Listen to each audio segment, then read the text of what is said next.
Good morning, शुभ सकाळ मित्रांनो. सकाळची वेळा जवळजवळ सकाळची 8:30 वाजता झाली ती आणि मस्तपैकी आज सकाळमध्ये ऊन पडले आणि सकाळी म्हणजे विहिरीला आपण पोहायला आलतो. तर म्हणलं ब्लॉगला स्टार्ट करावं.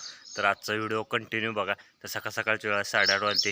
एखाद्या साईडला बा दिवस बी मस्तपैकी वरी आलाय, ऊन बी पडाले कारण आता उन्हाळा चालू झाला. जवळजवळ ऊन काय वाढत वरचीवर चालले, त्यामुळे ऊन बी भरपूर सकाळीच लागायला चालू झाले. तर चला एकंदरीत तुम्हाला आजचा ब्लॉग पूर्ण कंटिन्यू बघा.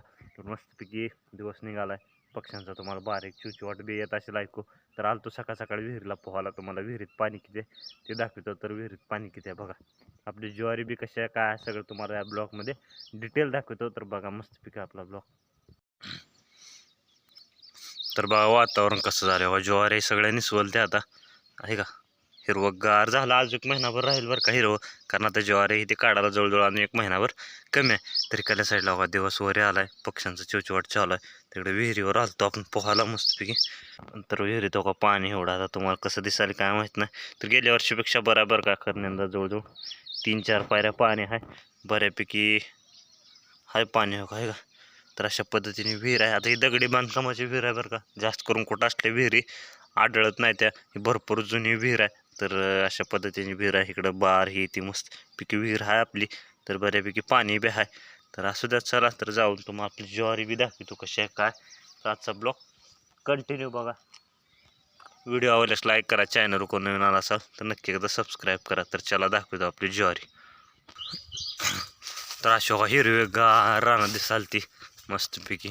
तर सकाळची वेळ आहे. तर जाऊ आपल्या ज्वारीला जवळजवळ उद्या 3 महिने पूर्ण होते मित्रांनो. जवळजवळ 3 तारखेला 3रा महिना पूर्ण होऊन 4था लागत आहे. तर अजून थोड्या दिवसात आपली ज्वारी काढायला येईल. तर काढायला आल्यानंतर ते तुम्हाला ब्लॉग बनवून टाकेन, त्यात काय विषय नाही. तर चला तुम्हाला ज्वारीची कणसं बी कसं परिती दाखवतो आणि ज्वारी बी कशा आहे तर नक्की कमेंट बॉक्समध्ये तुम्ही बी सांगा. तर वाहिकल्या साईडला आपला गहू आहे. गव्हाला बी झालं 5-6 पाणी झालती. तर गहू बी अजून थोड्या दिवसात आपलं काढायला येईल. चांगलं ठुशात बी भरलाय, लोंब्या बी आपल्या मस्तपैकी पडली त्या हाय घरापुरतं गहू हे ते. तर इकडल्या साईडला का मोहऱ्या है का, कसं आलं ते फुलं बघा मस्तपैकी पिवळे जरत है का. तर हाय कणसात बी बऱ्यापैकी पडल्या ज्वारी. जवळजवळ हुरडा आता झालाय. तर अशा पद्धतीने बघा कणसात बी बऱ्यापैकी पडले. तर तुम्हाला बघा ज्वारी जवळजवळ आहे का. तर तुम्हाला मी जवळून एका कणसाजवळ नेऊन दाखवतो हुरडा कसा झालाय सांगा. आमच्या पाखराचाही भरपूर डोकराचाही त्रास आहे बरं का. त्यामुळं आपण साड्या बांधली त्या आणि थोडंसं आपल्या गुट्या ज्वारी, त्यामुळं पाखरं बी का खायला ती. तर अशी बघा ज्वारी कशी झाली काढ द्या टप्पड चांगली मस्तपैकी दाणे भराल ते आता बघा आहे का. झाले बऱ्यापैकी आणि एखादं आपलं 4 पाणी पूर्ण कंप्लीट झाली ती आणि एखादं द्यावं लागेल. तर आपली जास्त तर वर्षाला आपण कधी देत नाही बरं काय 5वं पाणी, 4च पाणी देते.